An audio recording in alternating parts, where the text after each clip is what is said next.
4월 13일 화요일 아침 큐티 시간입니다. 오늘 우리에게 주시는 하나님의 말씀은 출애굽기 4장 18절로 31절까지의 말씀입니다. 모세가 장인 이드로에게로 돌아가서 그에게 이르되 내가 애굽에 있는 내 형제들에게로 돌아가서 그들이 생존하였는지 보려 하오니 나로 가게 하소서. 이드로가 그에게 평안히 가라 하니라.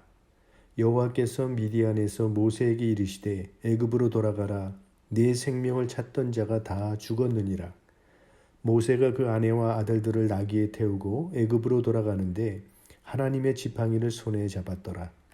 여호와께서 모세에게 이르시되 네가 애굽으로 돌아가거든 내가 네 손에 준 이적을 바로 앞에서 다 행하라.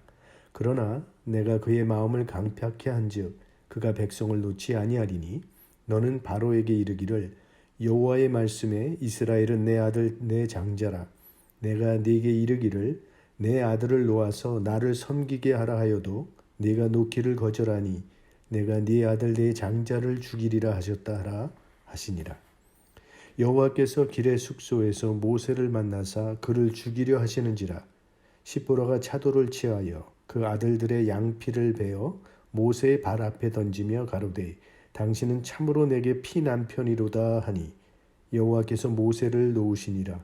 그때 시보라가 피난편이라 함은 할례를 인함이었더라. 여호와께서 아론에게 이르시되 광야에 가서 모세를 맞으라 하시매 그가 가서 하나님의 산에서 모세를 만나 그에게 입맞추니 모세가 여호와께서 자기에게 부탁하여 보내신 모든 말씀과 여호와께서 자기에게 명하신 모든 이적을 아론에게 고하니라.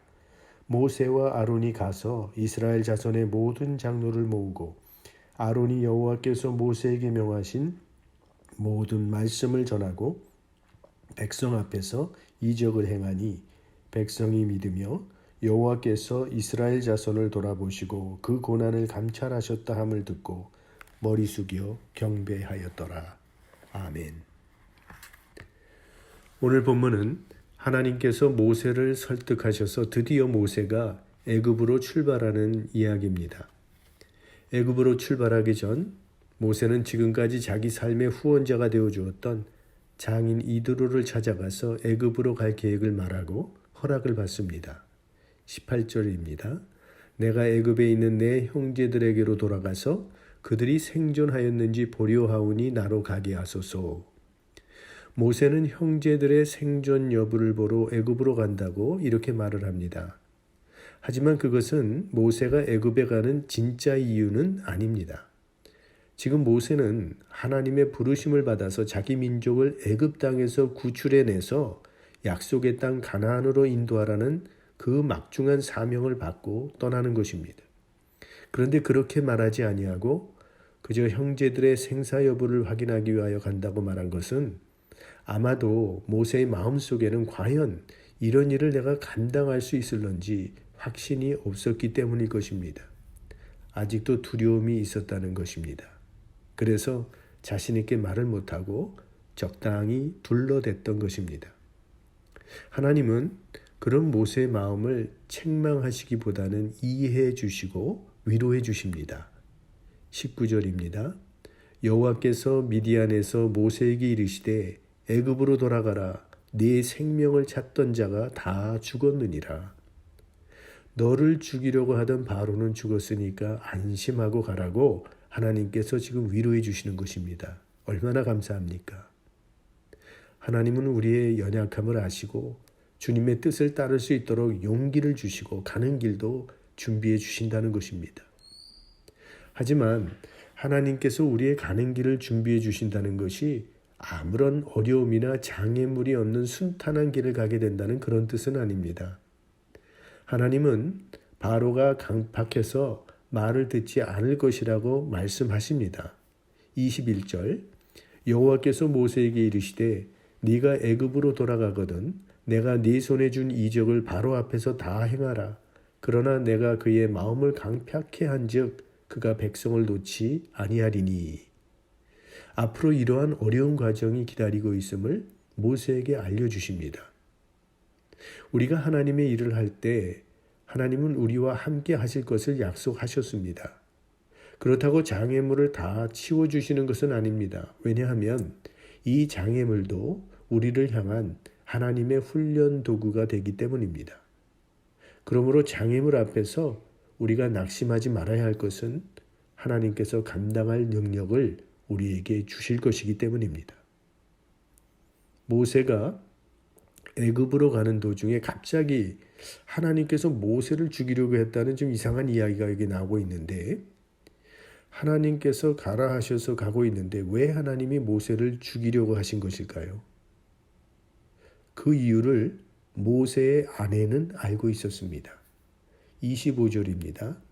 십보라가 차도를 취하여 그 아들의 양피를 베어 모세의 발 앞에 던지며 가로되 당신은 참으로 내게 피남편이로다 하니, 이것은 할례를 행하고 있는 장면입니다. 할례가 무엇입니까? 하나님의 백성이 되는 언약의 표시입니다. 모세는 지금 출애굽이라고 하는 막대한 사명을 받고 애굽을 향해 나아가고 있습니다. 바로에게 하나님의 말씀을 선포해야 하는 이 엄숙한 사명을 실행하기 위해 가고 있는 것입니다. 그런데 자신은 아직 하나님의 말씀을 순종하지 못하고 있는 부분이 있었던 것입니다. 자기 아들에게는 하나님의 백성으로 출발하는 할례를 행하지 않았습니다. 모세는 하나님의 말씀을 거스리는 자들에게 하나님의 심판을 외쳐야 할 사람인데, 정작 자기의 삶 속에 하나님의 말씀을 순종치 아니하는 죄를 안고 있었다는 것입니다. 그래서 먼저 그 죄의 문제를 해결하게 하시는 것입니다. 하나님의 일을 하는 사람은 먼저 자신을 돌아보아야 합니다. 먼저 자신을 다스리지 않고는, 먼저 자신을 성결케 하지 않고는 하나님의 사역을 감당할 수 없습니다. 하나님의 일을 하려면 먼저 내 삶에 순종하지 않는 부분부터 처리해야 합니다.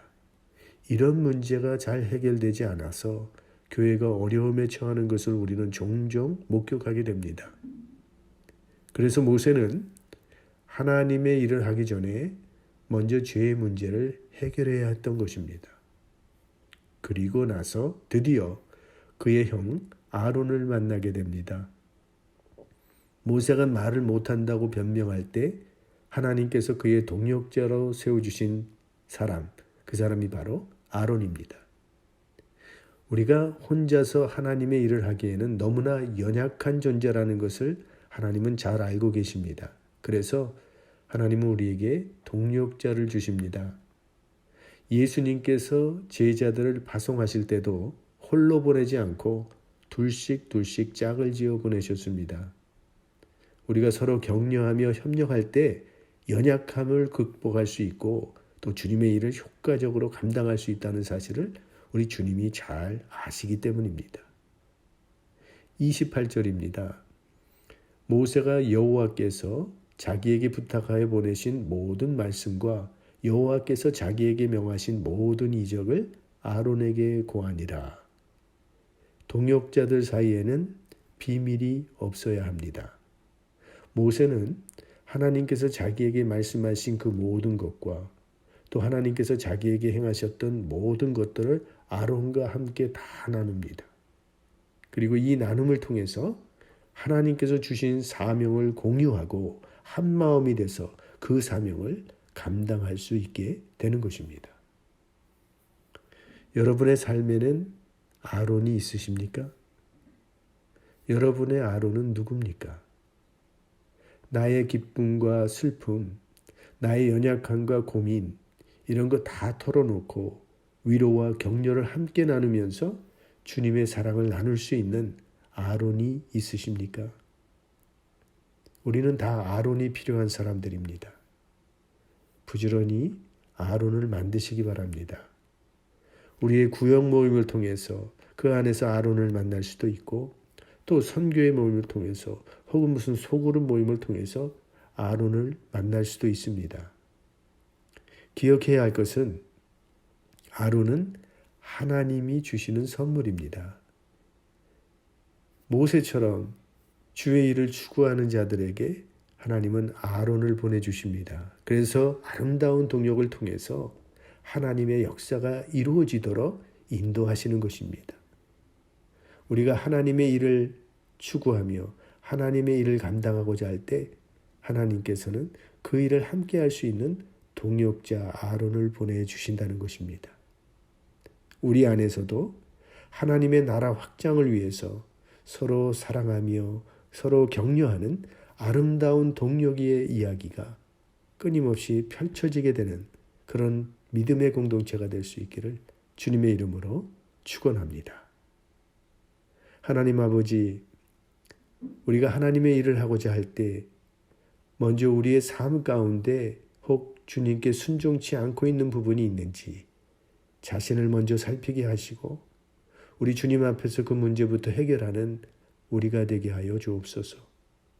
주님께서 우리를 사용하실 수 있도록 주님의 일에 합당한 깨끗한 그릇이 될 수 있도록 우리를 살피며 성결케 하여 주옵소서. 우리를 한 믿음의 공동체로 불러주심을 감사합니다. 서로 사랑하고 격려하면서 연약함을 채우고 돌보면서 한마음 한뜻이 되어서 하나님의 나라를 세워가는 믿음의 공동체가 되게 하여 주옵소서. 우리 구주 예수님의 이름으로 기도드립니다. 아멘.